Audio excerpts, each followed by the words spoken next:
Refinery के पास Ukraine ने हमला किया है। हमले के बाद कई इमारतों में आग लगी है। विस्फोट के बाद कई इमारतें ध्वस्त हो गई हैं। यूक्रेन का रूस पर बड़ा ड्रोन हमला। रूस की तेल रिफाइनरी के पास यह हमला किया गया है।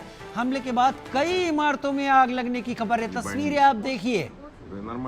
ड्रोन के जरिए रूस की तेल रिफाइनरी पर ड्रोन के जरिए हमला किया गया और उसके बाद वहां पर भीषण आग लग गई है।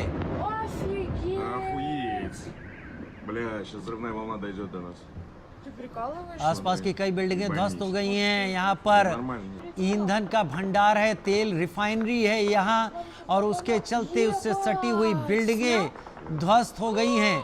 इस बार यूक्रेन ने रूस के अंदर घुसकर ड्रोन से प्रहार किया है।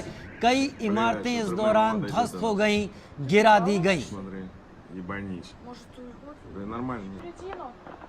अजय जांड्याल मेरे सहयोगी मेरे साथ इस वक्त जुड़ गए हैं। अजय, पिछले कई दिनों से हम देख रहे हैं एयरफोर्स या बूट्स ऑन ग्राउंड रूस और यूक्रेन में उतना नहीं है जितना ड्रोन के जरिए एक दूसरे को तबाह करने की कोशिश हो रही है। तस्वीरें तो बहुत घातक बताई जा रही हैं और ऐसा लग रहा है कि इस रिफाइनरी को बड़ा नुकसान हुआ है।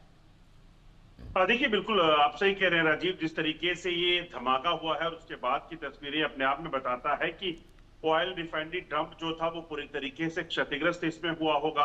और ये पहला नहीं है। आप देखें तो कुछ दिन पहले भी इसी तरह से रूस ने ऑयल रिफाइनरी पे जो है वो हमला किया था और ये हमले जो है वो लगातार बढ़ रहे हैं। और पहले जो हमले सिर्फ ऐसी लोकेशंस पर होते थे जहां पर सेना के ठिकाने होते थे यूक्रेन में, या फिर कहीं पर उनकी मूवमेंट की जानकारी होती थी, उनका वेपनरी सिस्टम होता था, डिफेंस सिस्टम होता था, वहां होते थे। मगर अगर आप अब देखें तो अब कहीं ना कहीं यूक्रेन की इकोनॉमी को ध्वस्त करने के लिए एक बड़ा नुकसान करने की कोशिश जो है वो रूस कर रहा है। और इसीलिए शायद ऑयल रिफाइनरी डंप को जो है वो निशाना बनाया गया है। और इसके पीछे की वजह, क्योंकि मूवमेंट जब सेना की रुकेगी ऑयल रिफाइनरी के कारण जो है वो जो उनको नुकसान होगा वो कहीं ना कहीं क्षति जो है वो यूक्रेन के लिए बेयर करना मुश्किल होगा।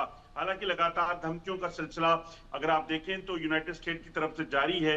लगातार हथियार देने का सिलसिला जो है वो यूक्रेन को किया जा रहा है। मगर उसके बावजूद भी रूस जो है वो पुख्ता तरीके से बड़े नुकसान के लिए लगा हुआ है। और अगर आप देखें तो यूक्रेन में जो पिछले कुछ दिनों में हमले हुए हैं वो अपने आप में बताते हैं कि बेहद शक्तिशाली विस्फोटक इस्तेमाल करके मिसाइल और ड्रोन के जरिए रूस यूक्रेन में हमले कर रहा है, नुकसान कर रहा है।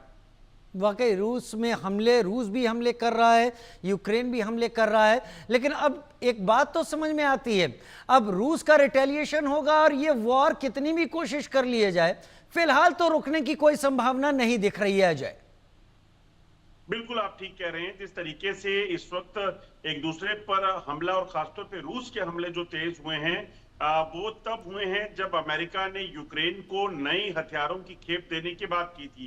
तो ऐसे में साफ हो जाता है कि रूस पर अमेरिका के दबाव का, धमकियों का कोई असर नहीं हो रहा है। और जो समय सीमा जैसे जैसे पास आ रही है, पहले 50 दिन का समय दिया गया था, अब उसे और कम कर दिया गया। तो ऐसे में कहीं ना कहीं रूस के हमले जो है वो रुकने वाले नहीं दिख रहे हैं। और ये भी कहा जा सकता है कि ये जंग जो है वो अभी इतनी जल्दी खत्म होती नहीं दिख रही है। लगातार जो रूस के हमलों से नुकसान का सिलसिला जारी है। और यकीनन रूस के अगर हमले लगातार हो रहे हैं तो बेशक यूक्रेन कम ही कर पा रहा है, तो रिटेलिएशन यूक्रेन भी कर रहा है। तो ऐसे में अमेरिका का दबाव यूक्रेन की जो सीजफायर की बात है उसे अभी उसका कोई असर अब ग्राउंड पे अभी नहीं दिख रहा। और ना ही ऐसा प्रतीत हो रहा है कि आने वाले कुछ दिनों में यहाँ पर शांति का माहौल देखा जाएगा। अजय मेरे साथ आप बने रहें क्योंकि एक और बड़ी खबर